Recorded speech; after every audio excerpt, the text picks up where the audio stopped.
Sahabat YKB GKI, jumpa kembali dengan saya, Pendeta Mestika Hulu, dalam acara Ngulik Alkitab.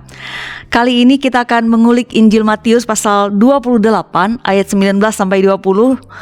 Tema kita memuridkan dunia. Untuk mengulik teks ini telah hadir di studio Bapak Pendeta Arlianus Larosa. Apa kabar, Pak? Kabar baik. Kabar baik. Sehat-sehat ya, Pak ya? Puji Tuhan. Baik, terima kasih telah bersedia kembali menjadi narasumber Ngulik Alkitab ya, Pak. Oke, sama-sama. Terima kasih sama-sama. Sahabat, Bapak Pendeta Arlianus Larosa adalah Direktur YKB, lembaga milik GKI yang menyediakan buku-buku renungan untuk anak-anak, remaja, pemuda, dewasa, dan lansia, serta aneka siaran rohani yang ditayangkan setiap hari di kanal YouTube YKB GKI TV dan sejumlah stasiun radio di berbagai tempat di Indonesia. Beliau ini juga adalah Ketua PGIW DKI Jakarta. Jadi senang sekali Bapak bisa hadir di tengah-tengah kita membawakan ngulik kali ini. Yep. Sahabat, program Ngulik Alkitab diadakan sebagai sarana bagi kita belajar mendalami kitab suci dan melihat apa yang menjadi relevansinya dalam kehidupan kita sehari-hari. Para sahabat, dengan senang hati kami ajak untuk berinteraksi bersama kami, bisa memberikan komentar di kolom komentar yang tersedia. Baik, kita akan memulai ulikan kita dan tentu saja kita awali dengan doa dipimpin oleh Bapak Pendeta Arlianus. Silakan Bapak. Mari kita berdoa. Bapa di surga, kami bersyukur karena Tuhan masih terus memberikan kesempatan kepada kami untuk belajar dari kitab suci dalam acara Ngulik kita pada malam ini. Kami mohon Tuhan yang menolong kami, baik kami di studio, baik Pendeta Tika maupun hamba-Mu ini dan seluruh kru yang bekerja pada saat ini, supaya kami boleh memberikan yang terbaik kepada Tuhan, sehingga umat Tuhan yang bersama-sama dengan kami belajar pada kesempatan ini juga beroleh bagian yang terbaik dari apa yang akan kami kerjakan bersama-sama ini, supaya semakin memahami dengan baik kitab suci dan oleh itu boleh semakin menjadi murid Tuhan yang mau melakukan misi Allah di tengah-tengah dunia ini. Ke dalam tangan Tuhan kami serahkan seluruh percakapan kami, demi Kristus Yesus Tuhan kami. Amin. Amin. Sahabat YKB, kita akan membaca Matius 28 ayat 19 sampai 20. Saya membaca dari studio dan sahabat sekalian silakan dengan Alkitab yang sudah tersedia di tangan masing-masing. Matius pasal 28 ayat 19 sampai 20. Karena itu pergilah, jadikanlah semua bangsa muridku dan baptislah mereka dalam nama Bapa dan Anak dan Roh Kudus, dan ajarlah mereka melakukan segala sesuatu yang telah kuperintahkan kepadamu, dan ketahuilah aku menyertai kamu senantiasa sampai kepada akhir zaman. Saya langsung saja naik ke Bapak nih. Pak, dalam ayat 19 itu kan terdapat kata pergi atau pergilah. Pergi, oke. Ya. Ini maksudnya ngusir atau gimana sih, Pak? Kan pergi kamu begitu kan? Gimana, Pak? Iya, makasih Pendeta Tika. Jadi kata pergi di dalam Matius pasal 28 ayat yang 19 ini ya, dari kata pereotentes itu dalam teks ini, atau orang yang suka bilang ini amanat agung. Amanat agung. Biasanya memang dianggap sebagai perintah untuk menjadikan semua orang menjadi murid Yesus, lalu membaptiskan mereka, lalu mengajarkan mereka. Dengan demikian sebenarnya kata pergi ini sering ditempatkan sebagai yang atau hal yang utama, kata utama, perintah utama di dalam amanat agung. Ini biasa orang, atau ada paling tidaklah orang yang memahaminya begitu. Nah, kata pergi ini biasa juga diartikan sebagai pergi meninggalkan negeri sendiri, menjadi misionaris. Ya, misalnya dulu orang-orang Belanda, orang-orang Jerman ke tanah air kita ini, lalu melakukan pekabaran Injil, pergi meninggalkan tempat sendiri. Kalau sekarang pergi dari Jakarta ke Papua misalnya, untuk menjadi pekabar Injil di sana. Tidak ada yang salah dengan pergi meninggalkan tempat. Itu bagian dari pekabaran Injil. Tetapi pembacaan yang seksama terhadap teks Matius 28 ini menunjukkan bahwa menempatkan kata pergi sebagai perintah utama dari amanat agung adalah sebuah kesalahpahaman. bahkan sebuah kekeliruan sebenarnya. Memang harus kita sadari bahwa kata pergi ini tadi kan pergi ya. Bukan musir ya. Bukan.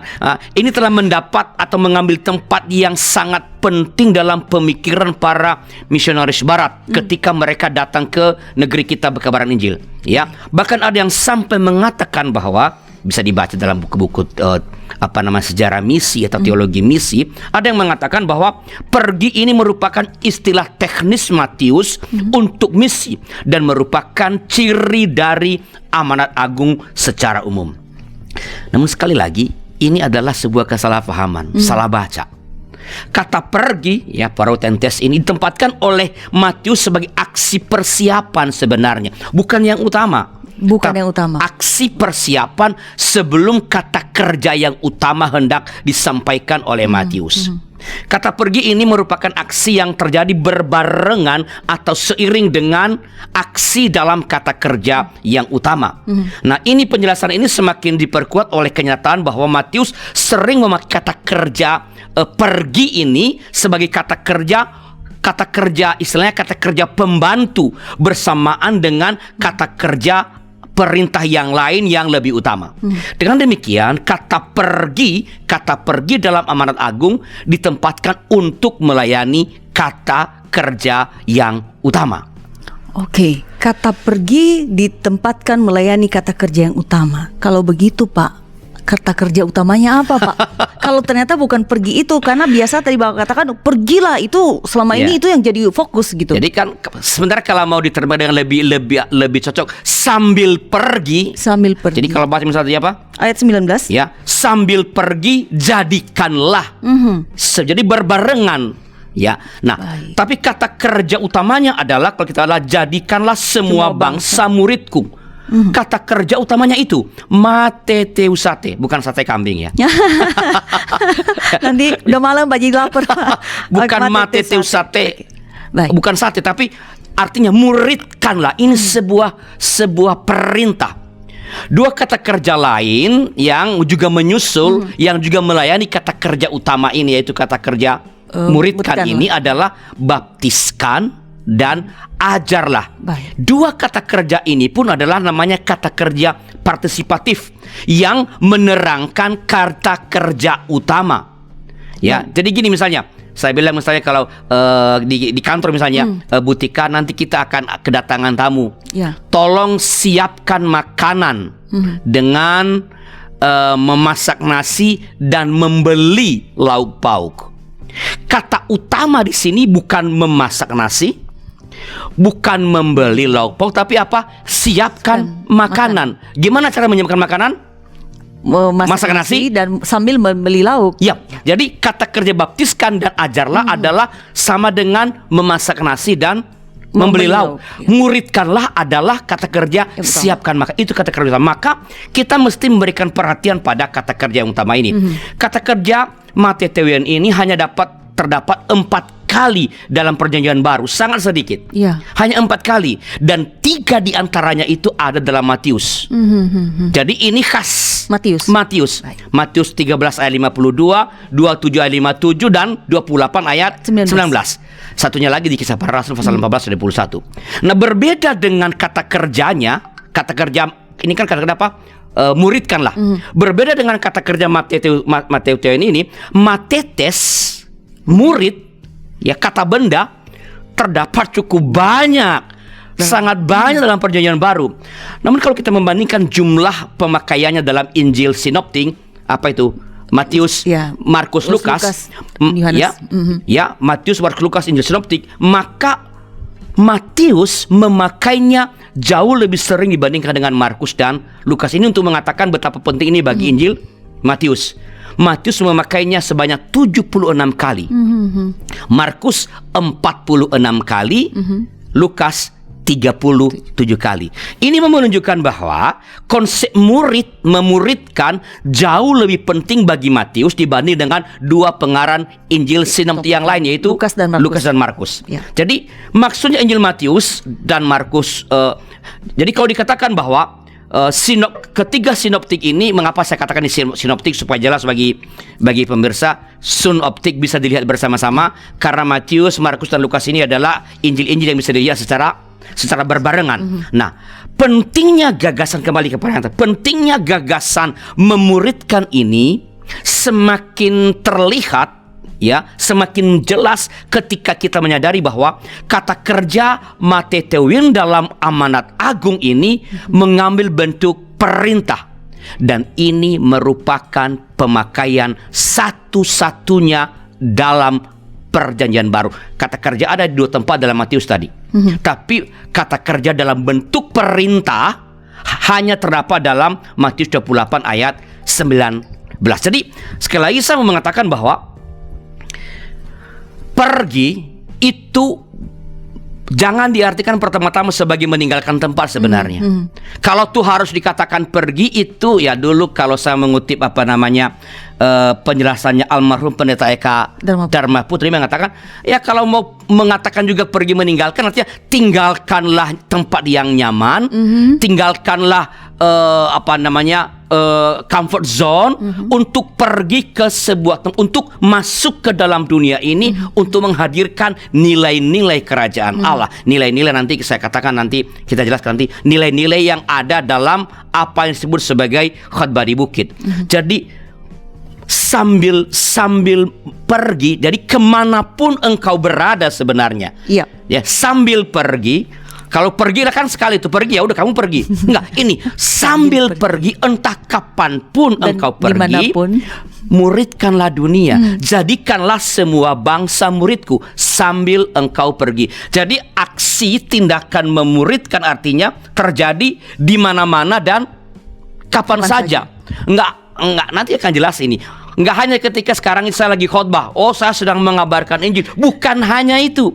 Ketika saya sedang pergi ke warung, di situ pun memuridkan terjadi. Ada memuridkan terjadi. Ketika saya pergi kemanapun, saya melakukan tugas pekabaran Injil. Karena sekali lagi maksudnya sambil pergi, muridkanlah dunia.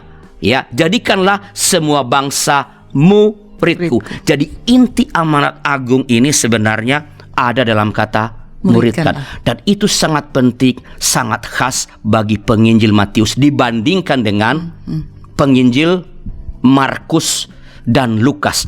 Matius sangat menekankan aspek memuridkan, aspek menjadikan orang lain, aspek membuat sesama kita menjadi murid. Tentu saja dari Sang Guru yang luar biasa. Apakah Bapak mau berkenan menjelaskan sedikit gitu, kenapa sih memuridkan ini sangat khas Matius dibanding yang lain? Tadi Bapak menyebutkan bahwa ini berkali-kali di dalam Matius, dan bahkan Bapak mengatakan perintah Matetiun ini malah satu-satunya terdapat dalam Matius. Kenapa sih Pak ini hanya menjadi fokus banget bagi Injil Matius? Ya, ini sebenarnya kalau kita lihat konteks ini berkaitan dengan pemberian tugas di tengah-tengah situasi para pendengar Matius yang sedang berada dalam keadaan gamang mengenai identitas mereka. Satu sisi mereka itu menganggap diri sebagai orang-orang Yahudi, tapi orang-orang Yahudi menolak mereka.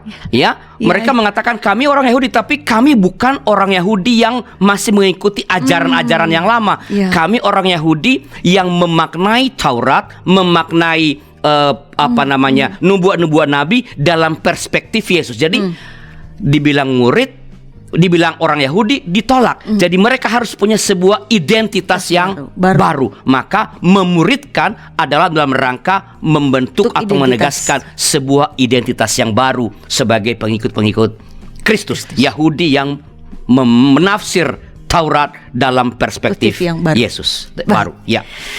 Kata kerja utama dalam perintah yang kita kenal sebagai amanat agung perintah Tuhan Yesus ini adalah muridkanlah atau memuridkan. Nah, bagaimana selanjutnya? Kita saksikan setelah pesan-pesan berikut ini.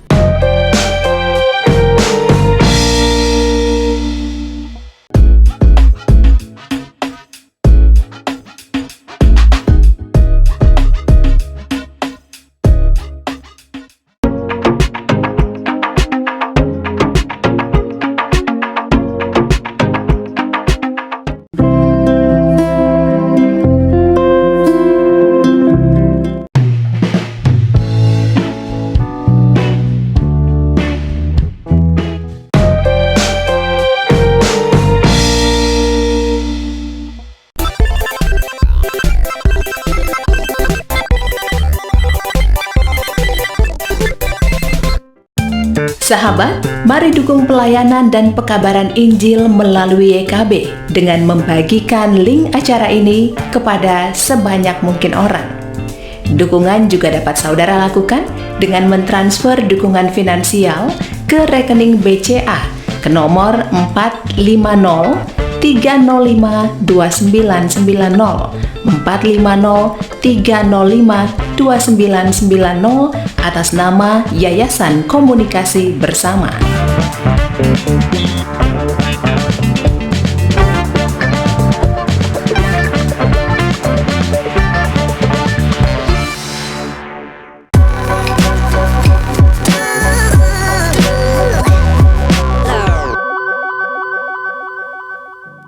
Terima kasih sahabat, masih bersama kami dalam Ngulik Alkitab. Saya Pendeta Mestika Hulu dan narasumber kita masih bersama Bapak Pendeta Arlianus Larosa.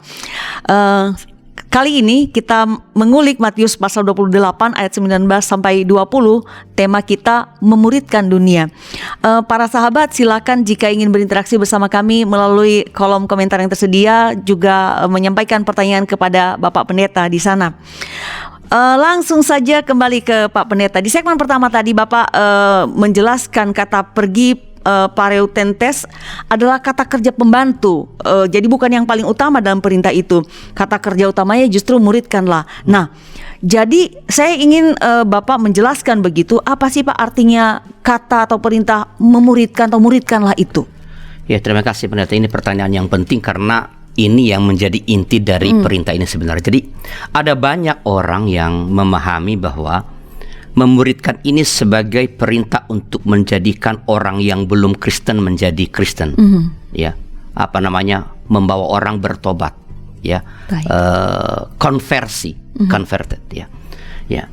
Ada orang yang misalnya memakai kata memuridkan ini sebagai sinonim kata evangelisasi. Ini beberapa para misionaris memandangnya begitu. Jadi memang evangelisasi, proses penginjilan supaya orang-orang meninggalkan agamanya yang lama atau meninggalkan kepercayaan kepada Allah-Allah kafir begitu, atau kekafiran untuk menjadi pengikut Kristus. Ya. Di dalam kata evangelisasi itu termasuk atau termuat maksud untuk pergi yang tadi saya kata ke daerah-daerah yang belum dijangkau oleh Injil, untuk mendesak atau meyakinkan orang-orang di daerah-daerah yang tak terjangkau itu untuk meninggalkan berhala-berhala mereka dan menyembah Allah yang benar, menyembah Allah yang hidup di dalam Kristus Yesus. Ya. Kata memuridkan di sini diartikan sebagai usaha mengajak masyarakat non-Kristen untuk pertama kali berjumpa dengan Kristus, mengajak pribadi-pribadi yang belum beriman kepada Kristus untuk dimasukkan ke dalam gereja. Apalagi nanti mereka kaitkan kan baptiskan. Ya. Ya. Jadi anggota gereja ya, jadi. Ini pemahaman yang banyak dimiliki oleh orang. Tidak ada yang keliru dengan evangelisasi. Baik. Tidak ada yang keliru dengan mengajak orang untuk percaya kepada Allah dalam Kristus Yesus. Itu yang kita kerjakan juga di sini dalam acara seperti. Tidak ada yang keliru dengan itu. Tetapi memanfaatkan kata memuridkan dalam Matius 28 sebagai landasannya, itu adalah pemahaman yang ditolak oleh cukup banyak atau sejumlah besar teolog-teolog yang melakukan kajian terhadap Matius 28. Sebab memuridkan dunia bukan pertama-tama berhubungan dengan usaha untuk menjadikan orang lain menjadi orang Kristen, apalagi menjadikan orang lain sebagai anggota gereja. Pada zaman Matius belum ada tuh gereja sebagai institusi. Ya, betul. Jadi sangat tidak logik. Ya. Ketika Matius mengidentifikasikan misi sebagai menjadikan murid, ia tidak berpikir tentang menambahkan anggota-anggota baru dalam komunitas, dalam jemaat. Bukan itu. Ia tak berpikir tentang itu. Memuridkan bagi Matius adalah membuat orang lain. Ini penting. Ini yang fundamental. Memuridkan bagi Matius adalah membuat orang lain mengalami secara sempurna apa yang telah terjadi pada diri mereka, yaitu yang terjadi, yang dialami oleh para murid Yesus itu dari Tuhan Yesus. Jadi apa yang telah mereka terima dari Yesus, telah mereka alami bagaimana Yesus memperlakukan mereka, apa yang mereka rasakan dari berjumpa dengan Yesus, menolong orang lain untuk mengalami itu. Kalau saya murid Yesus yang pertama, apa yang telah saya alami dari Tuhan Yesus, dan kalau saya ingin memuridkan pendeta Tika, saya harus membuat pendeta Tika mengalami apa yang telah saya alami dari Tuhan. David Bosch misalnya, salah seorang penulis buku yang sangat terkenal menurut saya, ia sangat menginspirasi pemahaman misi, ya David Bosch.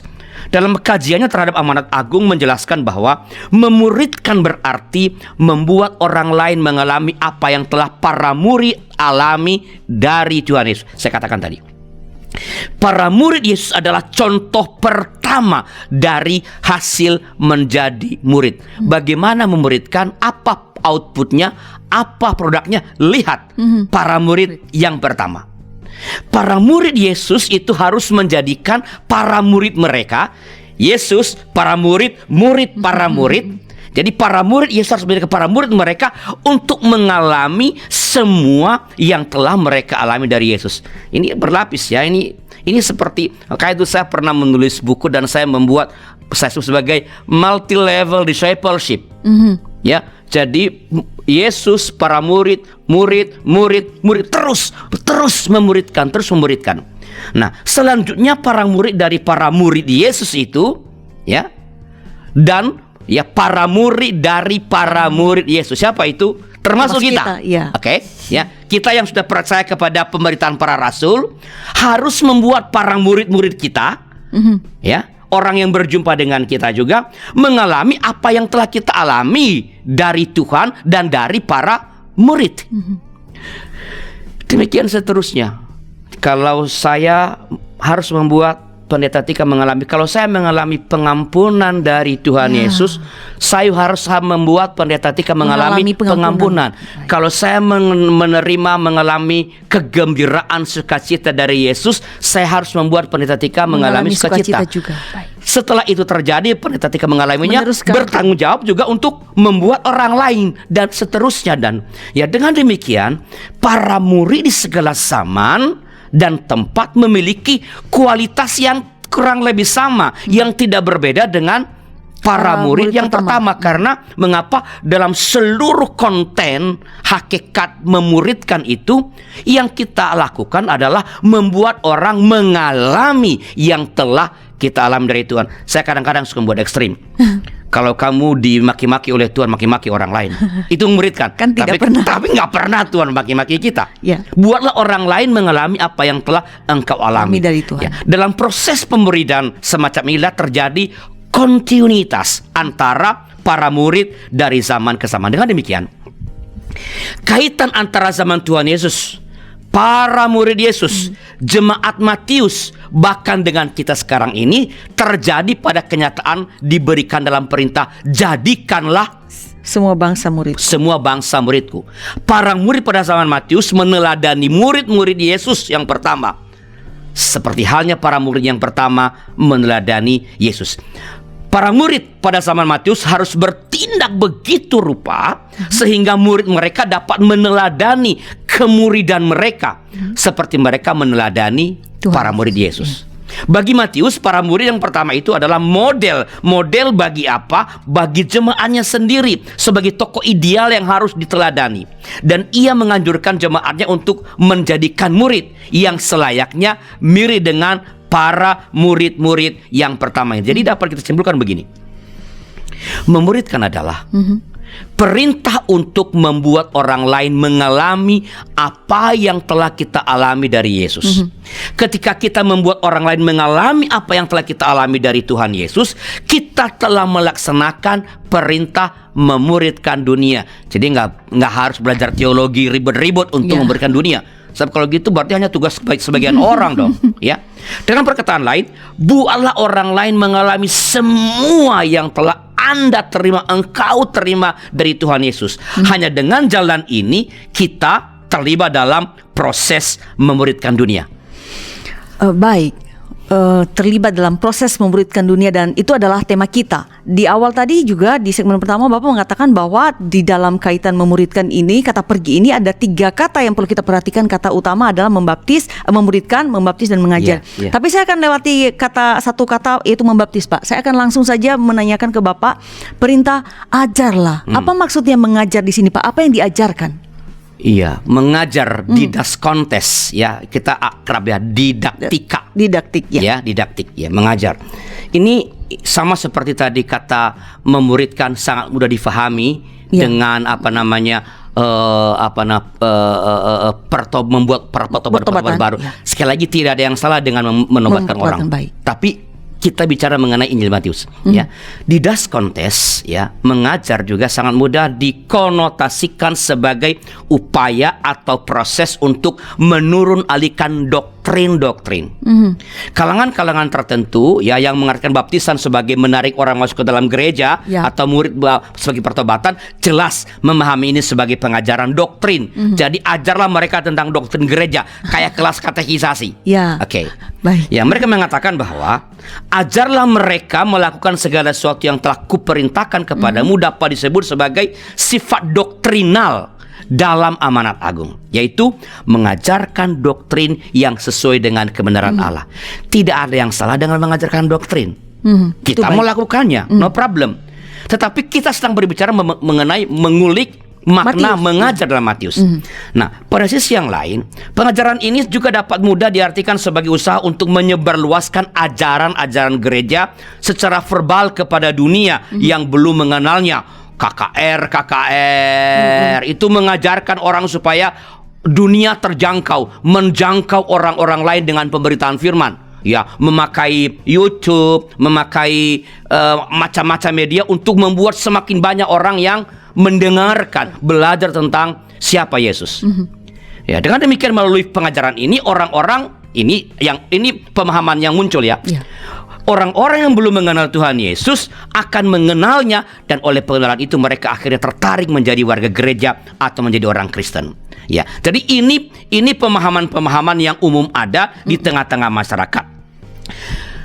Karena memang kan mengajar itu memang begitu kan, memberitakan kepada orang lain. Sebanyak mungkin orang lain, kepada sebanyak mungkin orang, agar apa? Agar mereka mengetahui apa yang hendak kita sampaikan, ya, mengetahui apa yang mau kita informasikan kepada mereka. Maka sekali lagi saya katakan tadi, ada banyak orang, terutama kalangan-kalangan yang memahami bahwa memuridkan dunia adalah membuat orang menjadi anggota gereja, membaptiskan dia adalah supaya mereka sah menjadi anggota gereja, memahami bahwa mengajarkan ini adalah, atau didaskontes adalah aspek doktrinal dari amanat agung, aspek di mana kita menolong orang lain untuk mengerti ajaran-ajaran gereja.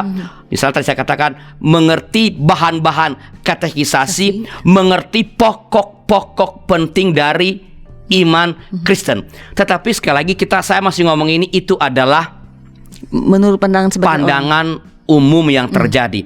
Apakah Matius memaksudkan yang demikian? Ya, dalam Injil Matius sebenarnya kata didaskontes itu tidak difahami dalam pengertian seperti itu. Ya, tidak difahami dalam pengertian mengajarkan atau menurun alihkan doktrin. Kata mengajarkan di dalam Matius 28 tidak berkaitan dengan penurun alihan doktrin, atau yang tidak pertama-tama mengandung pemberian makanan kepada aspek kognitif. Baik, berarti perintah Tuhan Yesus ketika dia mengatakan ajarlah mereka melakukan seperti yang ku ajarkan kepadamu, berarti tidak dapat dipahami sebagai sebuah pandangan umum mengatakan itu seolah doktrin bahwa kita harus menjadikan sebanyak mungkin orang menjadi anggota gereja begitu. Dan saya ingat satu kata begitu, Pak, nanti entah Bapak mau menjelaskan ini, apakah itu yang kadang-kadang dianggap sebagai kristenisasi mungkin? Kristenisasi, ya, itu evangelisasi, itu kan kristenisasi. Ya, di bagian lain dari acara ini kita pernah bicara, itu acara Gema Kasih, ya, bahwa Kristenisasi itu sebenarnya kalau sekarang itu di Indonesia itu udah nggak relevan. Baik. Berarti konteks Matius juga tidak berbicara Bukan tentang itu. kristenisasi. Bukan. Baik. Bukan. Baik. Kalau demikian, bahwa perintah ajarlah mereka yang dianggap oleh sebagian orang atau sekelompok orang untuk menjadikan orang lain menjadi Kristen bukanlah sesuatu yang dimaksud oleh Injil Matius. Nah, bagaimana seharusnya memahaminya, Pak? Tapi penjelasan Bapak ditahan dulu. Oke. Sesaat lagi setelah pesan-pesan berikut ini.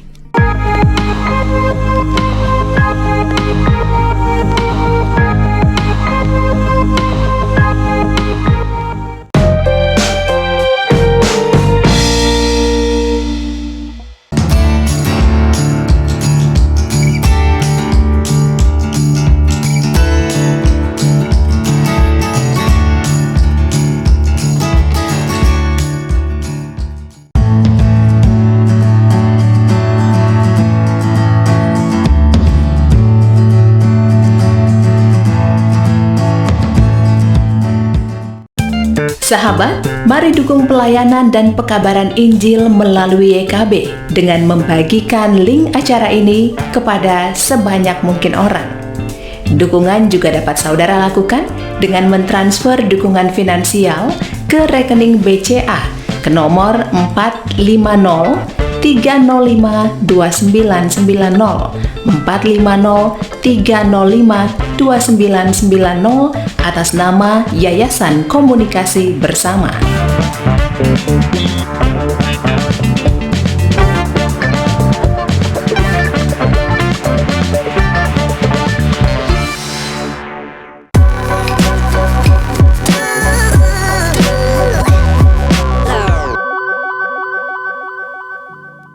Terima kasih sahabat, masih bersama kami dalam Ngulik Alkitab. Saya Pendeta Mestika Hulu dan narasumber kita Bapak Pendeta Arlianus Larosa.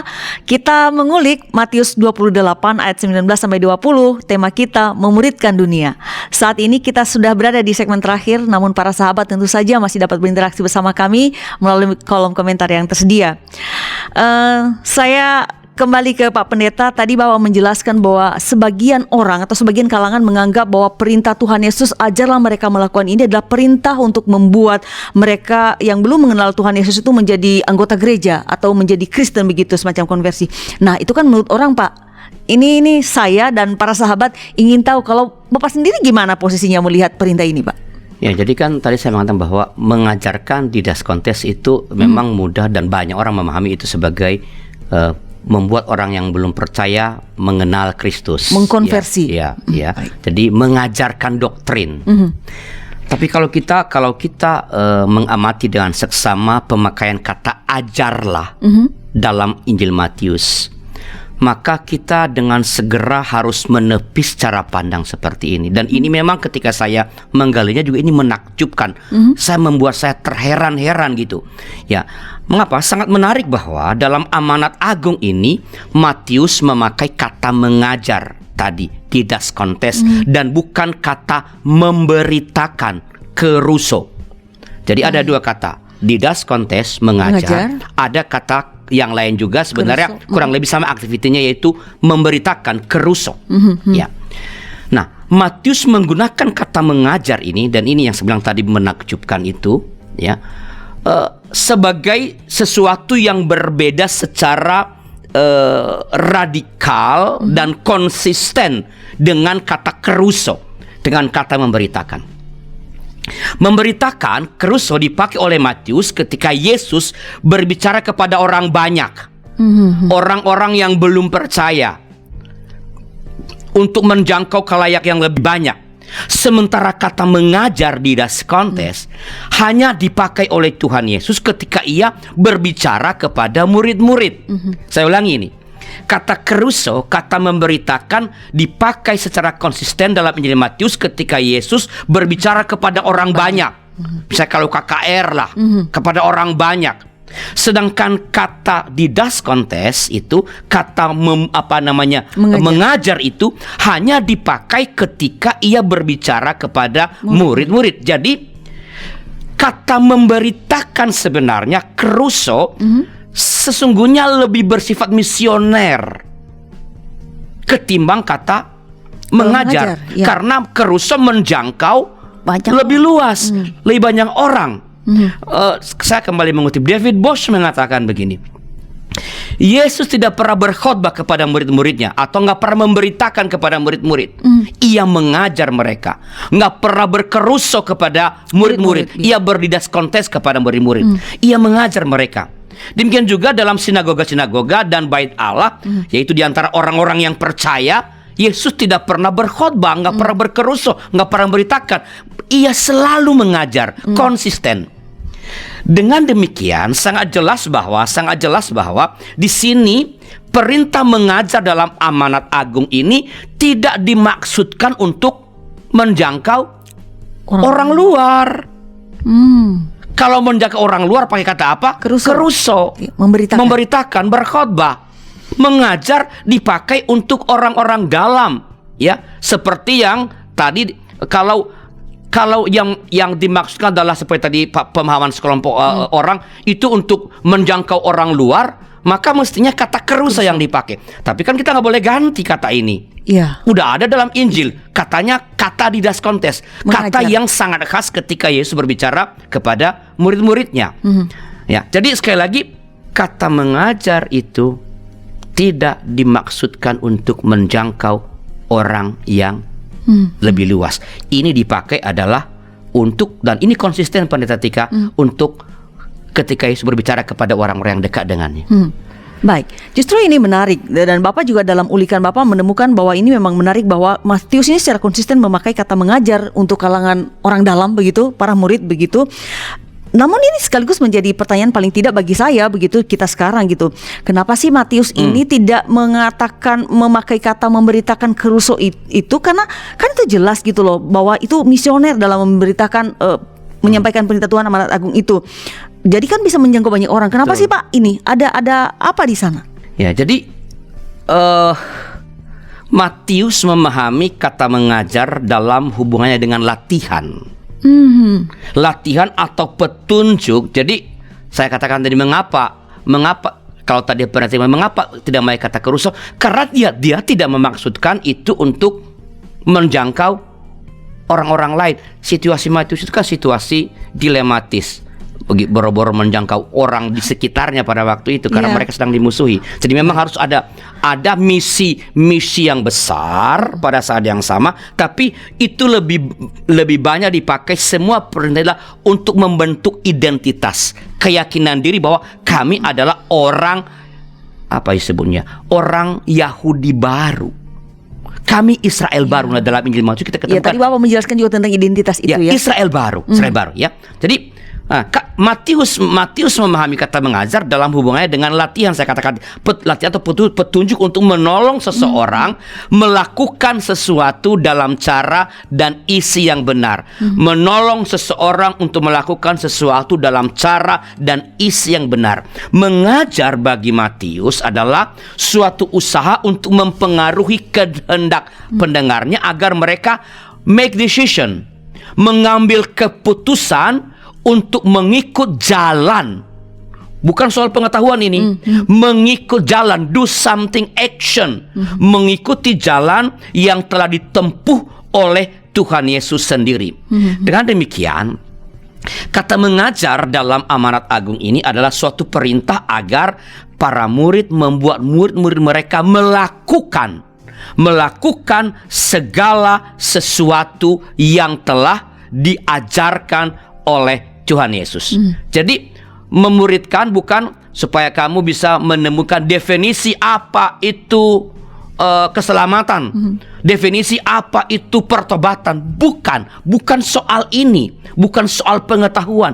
Ini soal aksi, soal petunjuk untuk melakukan sesuatu. Ya, jadi sekali lagi bagi penulis Injil Matius, mengajar adalah perintah agar para murid kita membuat murid-murid kita, orang lain melakukan, bukan mengetahui, melakukan segala sesuatu dalam cara sebagaimana Yesus telah melakukan dan mengajarkannya. Nah, penekanan pada aspek melakukan ini semakin terlihat dari kecenderungan penulis Injil Matius untuk menekankan apa yang disebut sebagai ortopraksis, tindakan yang benar daripada ortodoksi, ajaran yang benar. Bagi penginjil Injil Matius memang dia nggak minta kita memilih.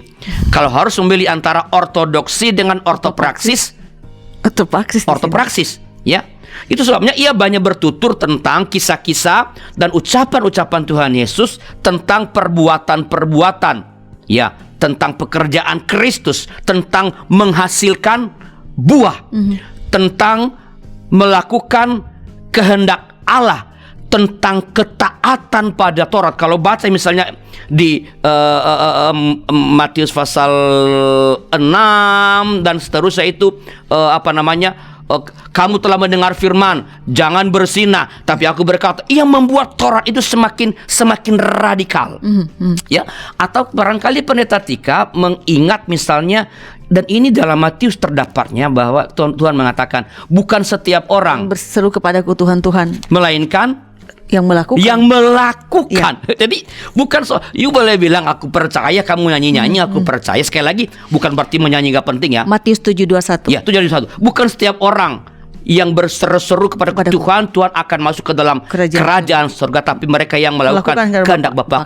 Jadi aspek melakukan sikap hidup yang benar ini menjadi sangat penting bagi Matius. Ini semua semakin memperlihatkan pemahaman yang khusus tentang misi. Bagi Matius, baik penekanan yang legalistik terhadap doktrin yang benar, maupun klaim intuistik bahwa seorang dipimpin oleh roh. You boleh bilang aku dipimpin oleh roh, you boleh bilang aku punya doktrin yang paling benar. Tidak ada gunanya semua itu, kata bagi Matius, apabila hal itu tidak didukung oleh buah-buah yang dihasilkan, yang sesuai dengan buah-buah pertobatan. Mungkin bisa baca Matius 3 ayat 8. Matius 3 ayat 8. Baik. Matius 3 ayat 8 berkata demikian. Jadi hasilkanlah buah yang sesuai dengan pertobatan. Yep, buah-buah pertobatan, buah. Atau Matius 7 ayat 19. Matius 7 ayat 19 di sana dikatakan bahwa dan setiap pohon yang tidak menghasilkan buah yang baik pasti ditebang dan dibuang ke dalam api. Ya, kalau kita lihat setiap pohon dikenal dari buahnya. Jadi you mau punya pohon apa mau punya daun apa, no problem. You boleh punya doktrin. You bilang aku dikuasai oleh roh, dibaptis oleh roh.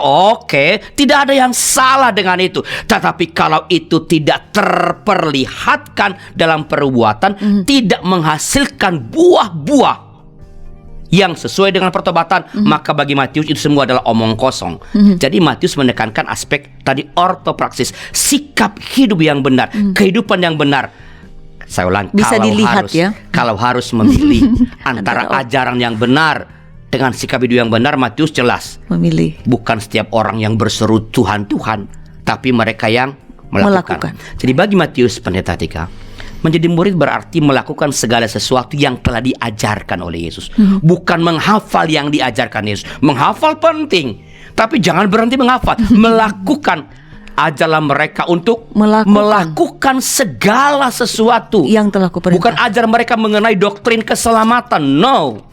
Ya, doktrin keselamatan itu penting. Tapi Yesus mengajarkan melalui Matius, ajarlah mereka melakukan segala sesuatu. Misi tidak diarahkan untuk memberikan kepada seseorang atau sekelompok orang suatu pengharapan tentang keadaan yang serba menyenangkan di masa depan. Ya, misi tidak diarahkan untuk menjawab pertanyaan apa yang bakal terjadi pada diriku, pada jiwa manusia setelah kematian. Itu bukan concernnya Matius. Misi justru diarahkan untuk menyadarkan setiap orang agar sensitif peka terhadap kebutuhan orang lain, membuka mata dan hati bagi mereka yang kesusahan, mengenali ketidakadilan, mengenali penderitaan sesama, mengenali penindasan, mengenali kemalangan dari mereka yang tergeletak di pinggir jalan, dan melakukan sesuatu untuk itu. Jadi memuridkan dunia berarti membuat orang lain, membuat sesama kita mengalami apa yang telah kita alami dari Tuhan, dan menolong mereka melakukan apa yang telah diperintahkan oleh Tuhan. Jadi Tadi kan Pendeta Tika mengatakan, kalau begitu Bapak pandangannya apa tentang mengajarkan? Mengajar. Ini bukan pandangan saya, karena saya bukan tidak pada posisi bisa mengatakan ini loh. Saya bukan seorang ahli. Tapi dari bacaan-bacaan saya, ya, sebagian besar para ahli yang mengkaji teks ini mengatakan mengajar artinya adalah menolong orang lain, membuat orang lain melakukan sesuatu dalam cara dan isi yang benar. Apa cara dan isi yang benar? Adalah cara dan isi yang telah diperlihatkan dan telah diajarkan oleh Tuhan. Nah, ajarlah mereka melakukan segala sesuatu yang telah Kuperintahkan. Nah, apakah yang diperintah, apakah yang sudah diajarkan Tuhan itu? Nah, kalau kita nggak ada waktu sekarang, tapi kalau kita melihat Injil Matius, maka yang dimaksudkan sebenarnya adalah khotbah di bukit. Ajar orang, buatlah orang melakukan segala sesuatu yang ada dalam khotbah di bukit Matius 5 sampai Matius 7. Kalau itu dilakukan, itu adalah pemuridan yang otentik, pemuridan yang sejati menurut Injil Matius. Begitu Pendeta Tika. Baik. Tiba kita di penghujung ngulik Alkitab kali ini. Terima kasih Bapak Pendeta Arlianus telah menjadi narasumber dan memberikan penjelasan mengenai bagaimana memuridkan dunia menurut Injil Matius. Sahabat YKB, beberapa hal yang menjadi pembelajaran bagi kita dari ngulik Alkitab episode ini. Pertama, bahwa murid yang memuridkan. Maksudnya adalah bahwa kita dipanggil atau diutus oleh Tuhan untuk memuridkan orang lain melalui kehidupan kita. Sebagaimana kita lihat dalam kehidupan para murid, mereka melihat dan mengalami kehidupan bersama dengan Tuhan Yesus, dan mereka memuridkan orang lain dengan cara menunjukkan kehidupan atau segala hal yang mereka alami bersama dengan Tuhan. Dan ini berkelanjutan. Para murid Tuhan Yesus memuridkan orang lain, para murid-murid itu, para rasul kemudian memuridkan orang lain, dan bahkan kita pada hari ini, kita juga adalah murid-murid Tuhan.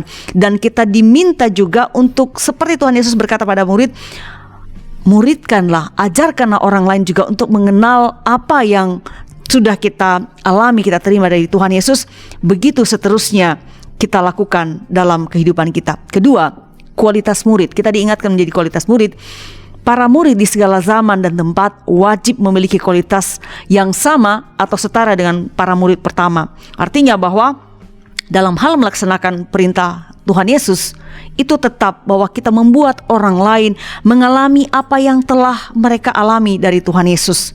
Jadi kita memuridkan orang lain, kita membawa kualitas yang sama, bahwa kita juga memperjumpakan, membawa orang lain, membuat orang lain mengalami juga hal-hal baik yang sudah kita alami, kita terima dari Tuhan. Ketiga, memuridkan dengan mengajar. Kita membuat orang lain mengalami apa yang telah kita alami dari Tuhan. Tadi dalam contoh yang diberikan Pak Pendeta, kita mengalami pengampunan dari Tuhan. Kita membuat orang lain juga mengalami pengampunan Tuhan dengan cara menolong mereka melakukan apa yang diperintahkan Tuhan. Dengan perkataan lain, saya mau mengatakan bahwa membuat orang lain melakukan segala sesuatu sebagaimana Tuhan telah melakukan dan mengajarkannya. Tadi Pak Pendeta menutup dan mengatakan itu terdapat dalam Injil, karena kita mengulik Injil Matius 5 ayat 7, pasal 5 sampai 7.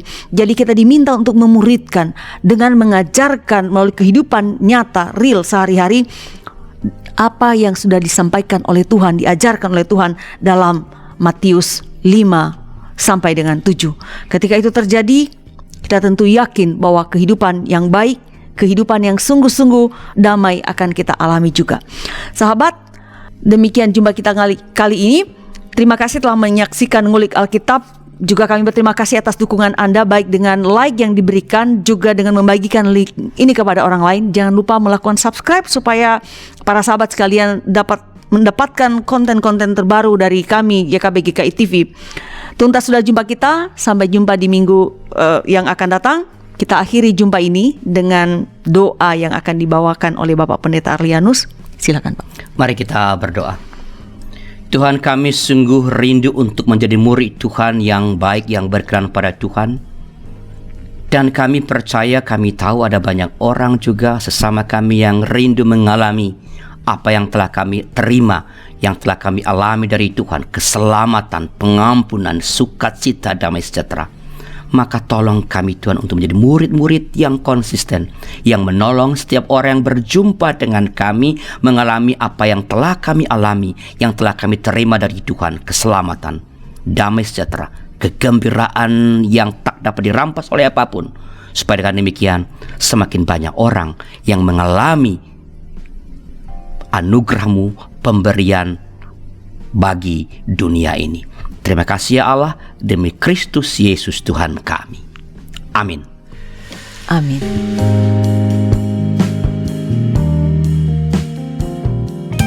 Sahabat, mari dukung pelayanan dan pekabaran Injil melalui YKB dengan membagikan link acara ini kepada sebanyak mungkin orang. Dukungan juga dapat saudara lakukan dengan mentransfer dukungan finansial ke rekening BCA ke nomor 450-305-2990 atas nama Yayasan Komunikasi Bersama.